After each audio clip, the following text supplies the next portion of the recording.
Welcome to the POC Gamer Lore Diver podcast series, where every week I dive into the lore of some of the most popular game worlds in tabletop role-playing. Remember to follow this podcast or to subscribe on YouTube, and that you can support POC Gamer directly through either Ko-fi or Patreon. This week, the Grippli of Pathfinder's Golarion. The background of the Grippli is outstanding, and they're one of my favorite, if seldom used, peoples in any fantasy role-playing game, and have been ever since I first saw them in 2nd edition AD&D. And that's a key point here. We are dealing with, this is Pathfinder, and that means that it does have some deep D&D roots, but not super deep, as we're going to get into in a moment here. However, the Grippli did start their life back in Dungeons & Dragons, first appearing in AD&D's Monster Manual 2, and had fairly inconsistent representation in just about every way, from art to description to stats, through 2nd edition and 3rd edition, were absent completely in 4th, and only returned as a non-player lineage in 5th edition.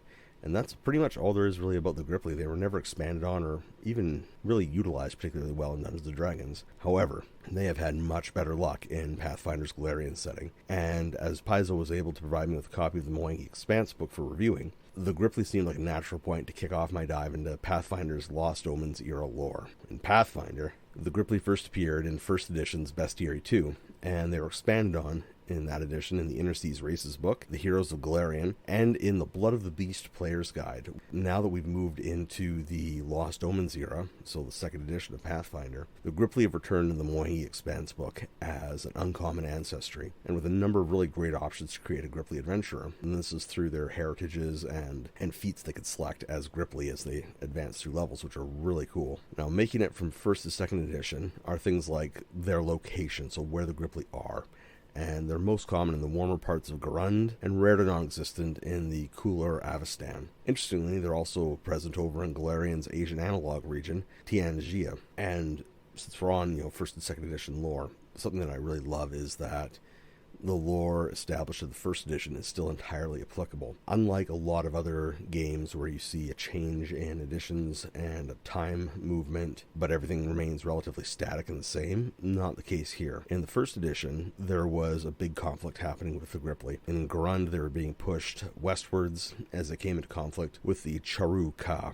I'm not sure if I'm pronouncing that properly, but that's how I'm going to go for it. Who are followers of the demon lord Angasan, which is a great plotline and potential set of adventures in of itself. Now, for the people out there who are unfamiliar with the Mwangi Expanse and Garund in general, Charu-Ka are a demon baboon race that worships a demon lord and raises dead bodies to turn into more of themselves. They're pretty monstrous. The fact that the Grippli were in conflict with them and weren't wiped out, pretty awesome. Now, moving into the 2nd edition, their expanded lore in the Mwangi Expanse book is solid, rock solid. The migration is largely ended, and instead of just being scattered out and ignored, the Grippli have actually become an established part of the larger world of the Mwangi Expanse. So much so that they're serving as mercenaries, adventurers, and are intrinsic parts of the communities that they are in.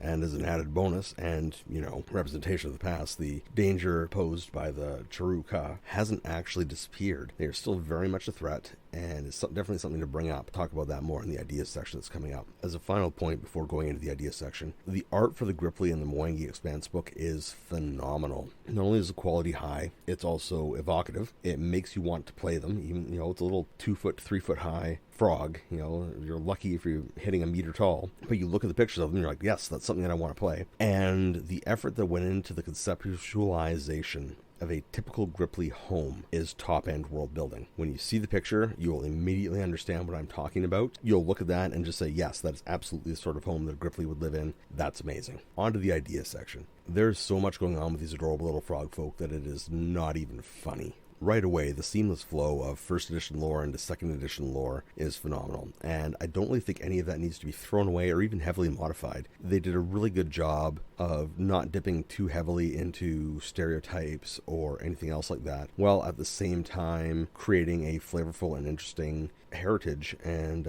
ancestry that would interest people to play. And that doesn't mean there aren't options, though. So one of the strengths offered by the Grippli in the 2nd edition comes from the heritages they have, covered by a bunch of frog-themed abilities that they could develop as they go up through levels, giving the GMs and players alike a lot to work with. You could choose things like poison skin, snap tongue, so you can shoot your tongue out at stuff. Another one essentially develops the ability to glide, Very cool. And in addition, there's some cultural traits mixed in there as well, so that if you decide that you want to have cultural aspects to your player character, you can do that. On a global scale, the Grippli are easy to fit into any warm forest, jungle, or swamp setting, and there's lots of those, which opens up their potential territory past the usual areas in the game that are mentioned. Hey, remember that uncommon and rare doesn't mean completely absent. So if you have an area that's a warm swamp or a warm forest, there's no issue with dropping a Grippli village into it, even if it's not on Garund.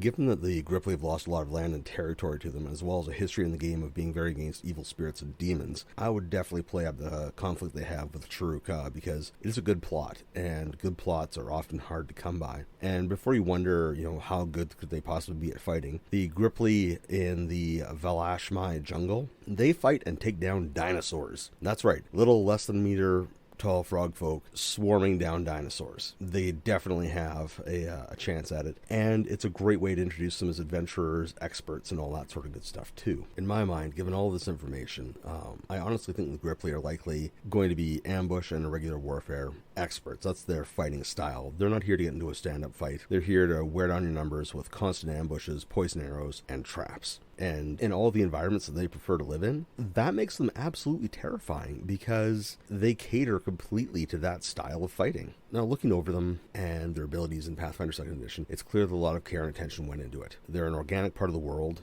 and that makes it a lot easier as both a player and as a GM to use them. So don't sleep on these froggy little adventurers. Give the Grippli a chance, use them in your adventures. You will not regret it. Thank you for listening if you still are. I hope you enjoyed this week's content, and don't forget to check out the PSC Gamer website, follow PSC Gamer on social media, and a huge shout out to my supporters on Patreon and Ko-fi for making all of this possible.